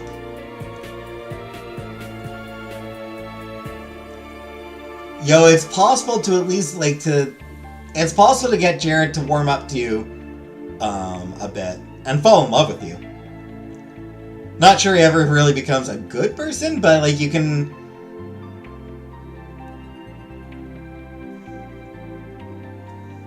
Less bad at least. But Gisette is just, she is manipulative, conniving, murderous, weirdly petty, considering she tried to kill us just because she didn't like us. I'm still not actually sure why she tried to kill us. While Gisette never intended Imogen to take the fall, after the death of Lee, you doubt very much that she wasn't happy to let her. So, lords and ladies of the jury, the job in front of you couldn't be any simpler. The true perpetrator of this crime has already been punished. All that is left is to make it Imogen's acquittal, and for us all to put this horrible affair behind us.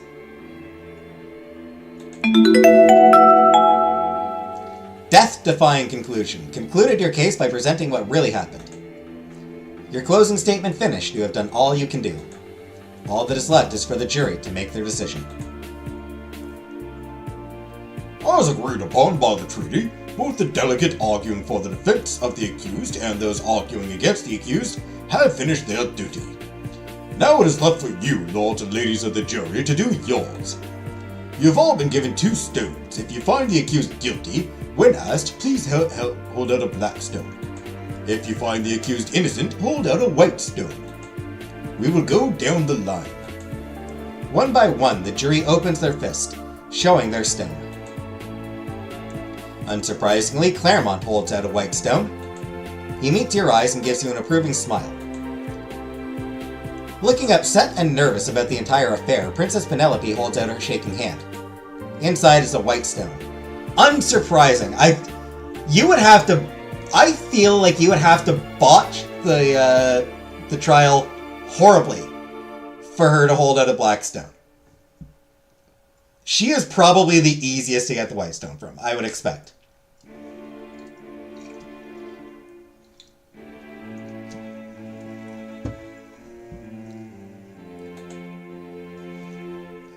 More and more members of the jury hold out their stones. Thus far, they have all been white. Then it is Blaine's turn. Looking like he was being forced to eat rancid lemons, Lord Blaine reveals his hand. To your great surprise, inside sits a white stone. If you don't do the trial perfectly, he will just hold out a black stone simply because he hates you so much.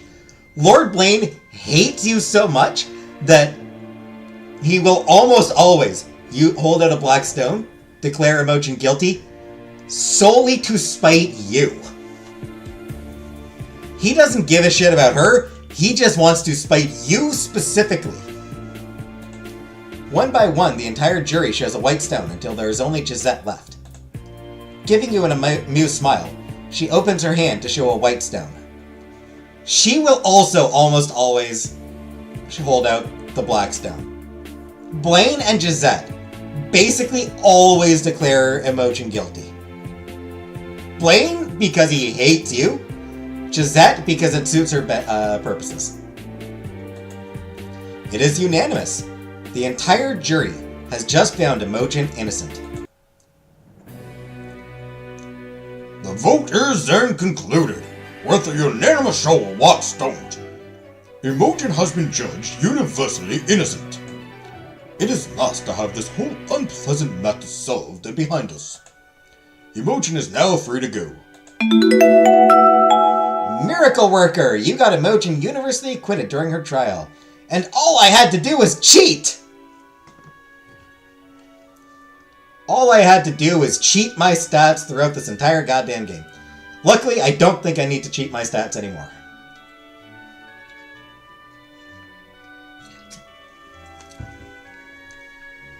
But yeah, I love that Blaine is like, fuck. Her presentation was too good. I can't, even out of spite, I can't. I love that Blaine's like, even my spite won't let me to do it.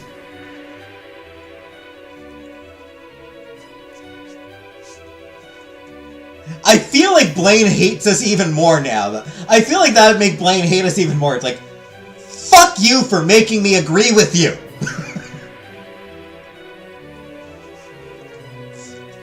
Damn you for being so goddamn good at your job that I have no choice but to actually agree with you.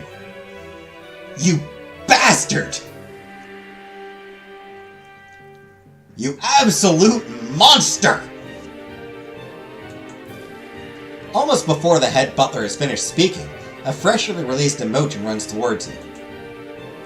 Oh, Lady Nicole, thank you so much. I don't know what to say. Thank you. Can you thank me by letting me breathe a little, please? Embarrassed, Imogen releases you from her stranglehold embrace. Your freedom doesn't last very long because Rhea, running from the gallery, also strangles you with a grateful hug. Lady Nicole, you did it! You saved her! Oh, I knew you would! Thank you! In her excitement, Rhea peppers your cheek with kisses. Which I'm okay with. Soon she releases you, but only enough so that she can grab Imogen with a free arm. Now you are stuck between two very grateful girls, who are squeezing you and jumping around with happiness. I can think of worse places to be. I can think of worse situations to be in. Can't wait to see next interaction with Blaine. I don't even know if we interact with Blaine again. I don't even remember. Yeah, stuck between two very cute, very grateful girls. I can think of absolutely worse situations to be in. You know what I'm saying? You get me. Nudge, nudge, wink, wink. Nudge is better than a wink. Behind you, you hear a very proper clearing of the throat. Decorum, young missus. You are still representing the Isle.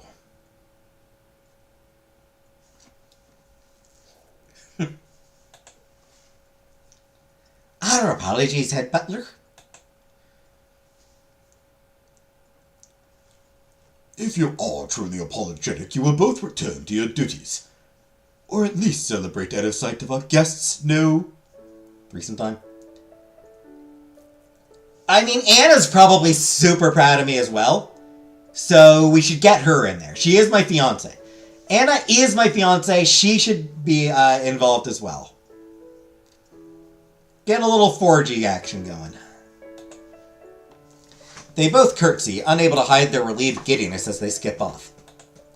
You turn to face the head butler. Thank you for performing your required duty, Lady Nicole. I found your performance very adequate. Adequate? Dude, I made the two people who hate me most take my side. I made the woman who was responsible for those two deaths take my side.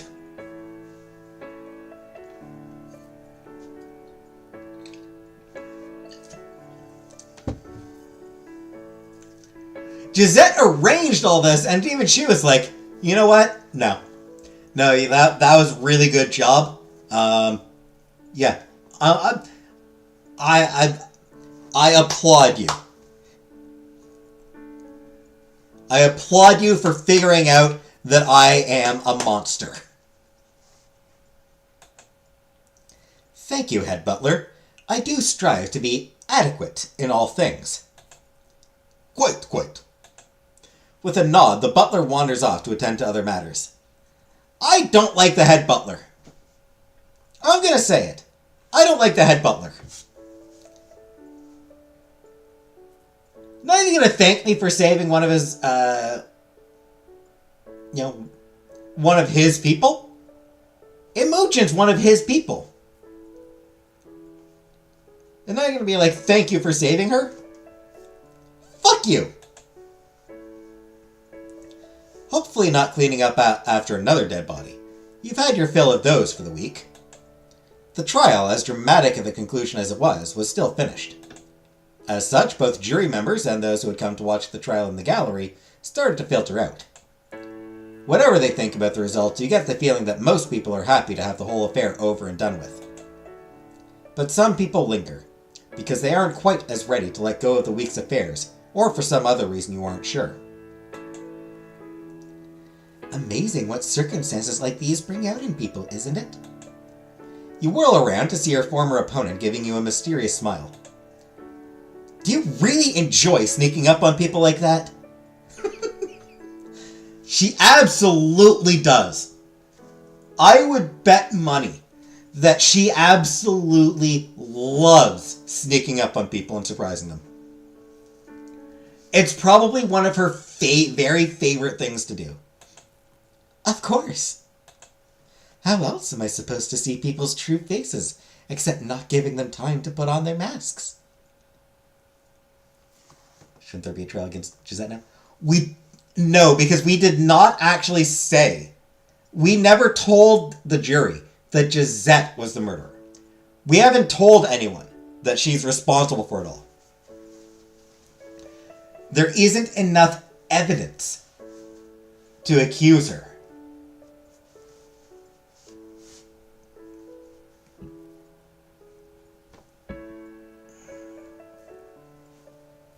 It is, ultimately, a theory that fits the evidence.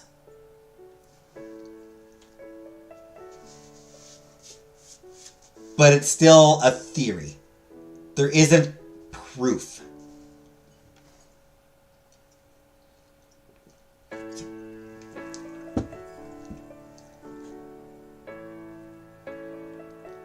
Yeah, Amelie is a little bitch.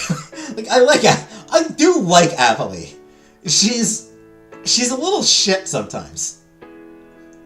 You know? Like,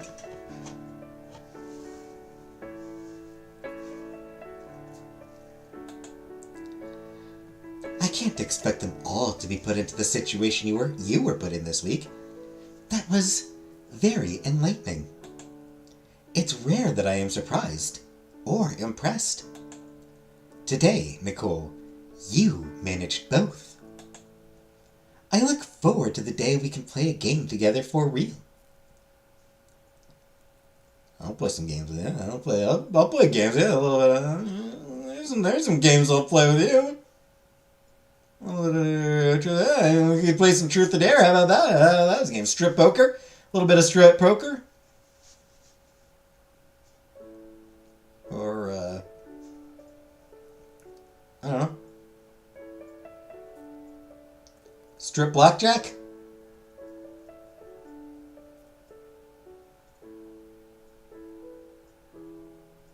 Strip life?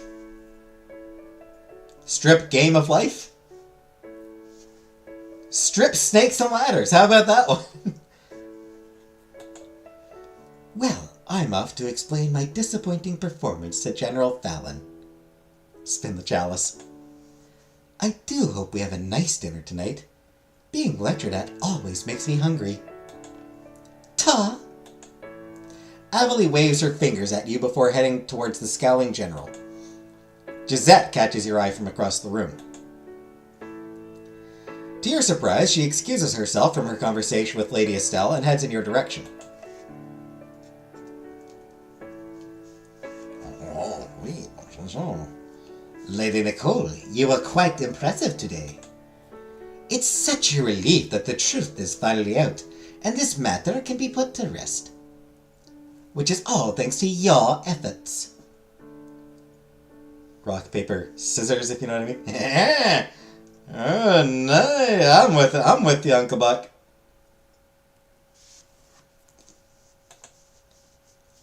Yes, isn't it nice when everything works out so nice and tidy? No loose ends or questions behind. Just a nice, clean solution. Oh yes, I see we understand each other perfectly. This has turned into quite the eventful summit, has it not? And here we are only at the end of the 4th week. Why, I can hardly imagine what will happen in the next 3. Well, if you will excuse me, I really should get back to giving Lady Estelle my condolences. Poor sweet thing she is. She can use all the support she can get.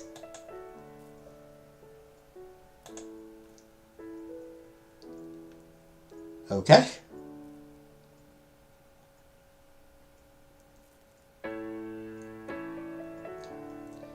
This trial. So much sittings and being quiet and not swearings and just listening or being told threats of throwing into lakes. If it were not for you, pretty Nick, I would not be able to stand it. But I got to watch you for many hours, and so it was not baddings. It is not my kind of fighting, these words and evidences and arguings. I do not like it muchly as way to solve things. Your battle might have been straight, Nick, but today you proved victorious as mighty warrior and saved your depending girl. You make me most proud. Trouble! I spot my butler, and he is carrying a rope. It is time for, what does Fallon man say? Time for strategic retreat. Jesus. Rope. She's been getting into so much trouble that the butler is having to fucking tie her up now? Butler hog tying her just to get her to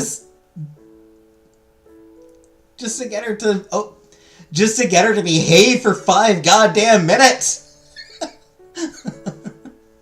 That's great. Until the new sunrise, where we may meet again. As one of the main players at the trial, suddenly you become very in demand to all the people in the room. It is not long before you are surrounded by curious delegates, eager to find out any juicy details of the trial. in the guise of congratulating you on your win, of course.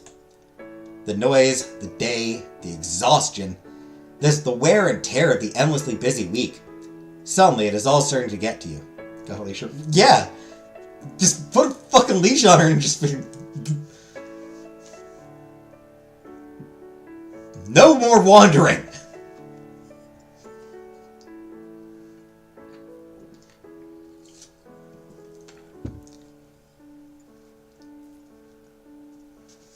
I love it. I love Anna.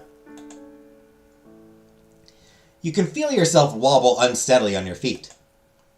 But no one in the wall of onlookers that have you trapped seem to notice. You start to tilt unsteadily, but suddenly there's a cool arm around you, steadying you. You will have to excuse us. Clearly, Lady Nicole is very tired. I will be taking her back to her room now. The familiar voice rumbles against you, and you close your eyes in relief as he easily extracts you from the horde of questions. Suddenly very tired, you are happy to let him carefully navigate you into a quiet hallway. I did not know that you had the ability to sleep while walking. It is an unusual talent. I wasn't sleeping. I was resting. Temporarily. Jasper smiles down at you, a soft, gentle look in his eyes. Nicole, thank you. For what? For what? You can't help but tease him a little. For today. For this week. For everything. You flush a little as an unexpectedly serious response to your teasing. Then you are welcome. For everything. We are here. Jasper stops at your doorway, but gently pushes you inside. Go.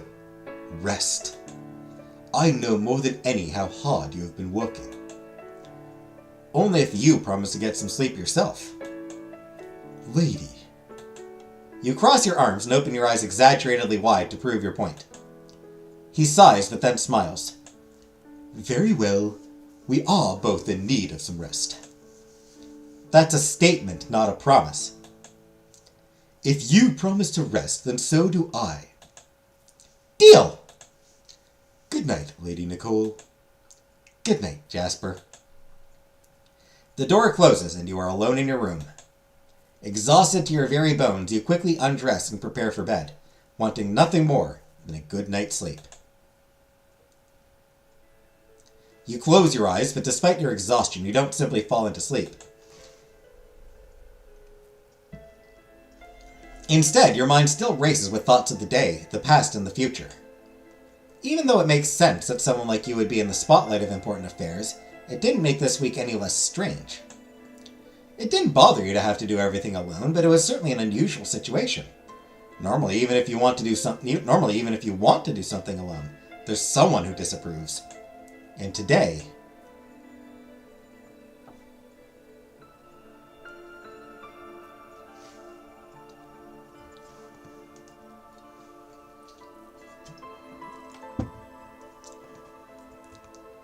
Fun challenge? No.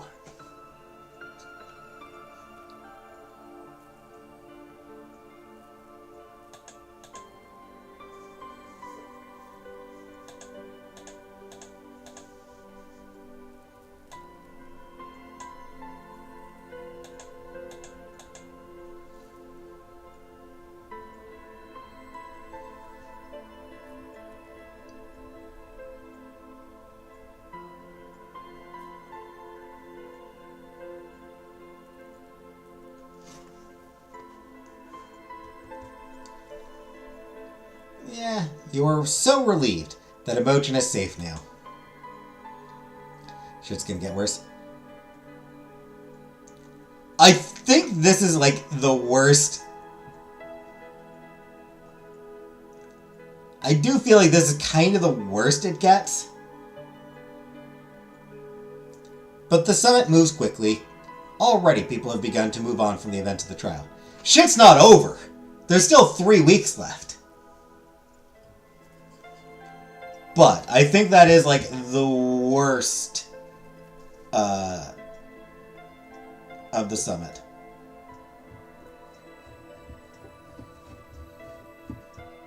There are still a couple of bad things left, but But the summit moves quickly. Already people have begun to move on from the events of the trial. Call my diver infection. Yeah, that's something we'll need to start working on. Soon the focus will move back on other things. Diplomacy, marriage, war. You only have one more week until the ambassadors are set to arrive. And once they are here, the summit will practically be over. If there is anything left you hope to achieve at the summit, there isn't much time left to do it.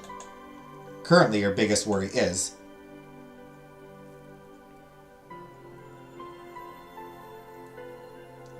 I mean, sure to get the proposal we're hoping for.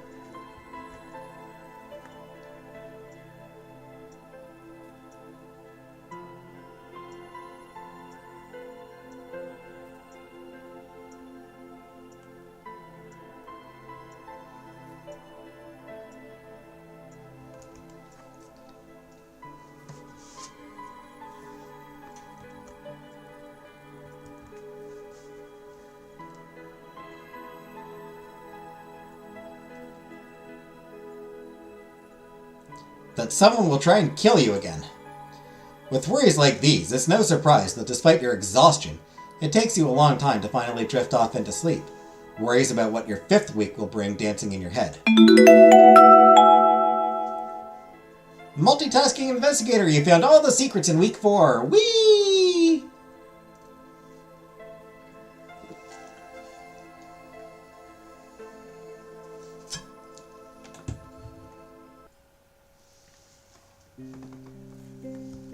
Which actually makes for a good place to end.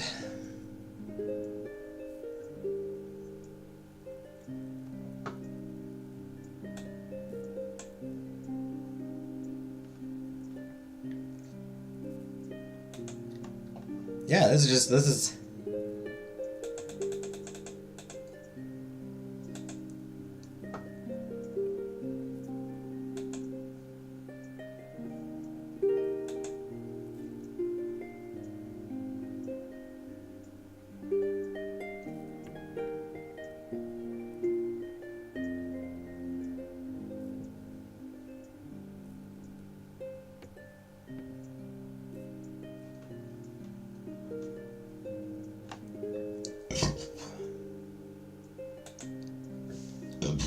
Excuse me.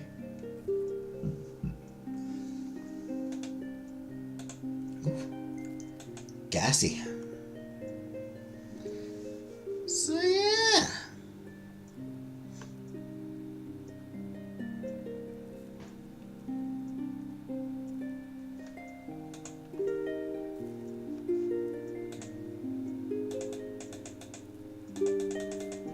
And yeah, nothing on the calendar.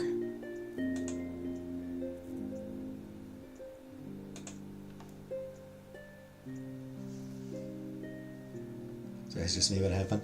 I mean, Shelley did come in eventually.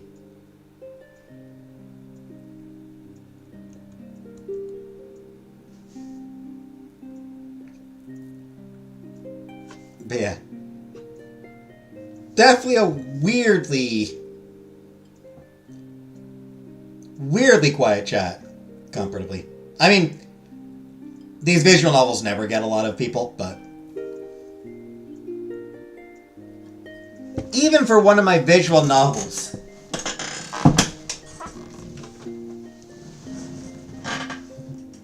it felt weirdly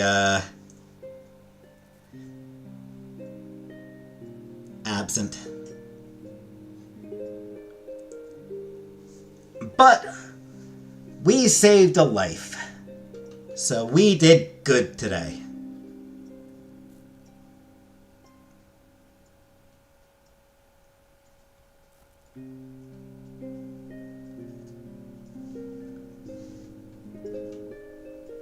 So, got you on 2 devices and there's 6 viewers, yeah. So thanks for watching. Tomorrow is trivia.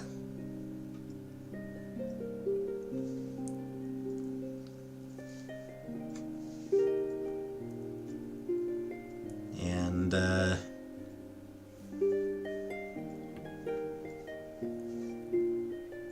Good night, everybody.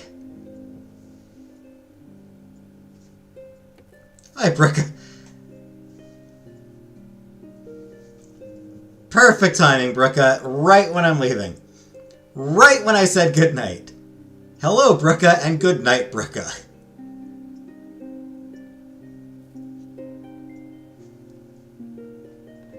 Literal last minute. Bye, everybody.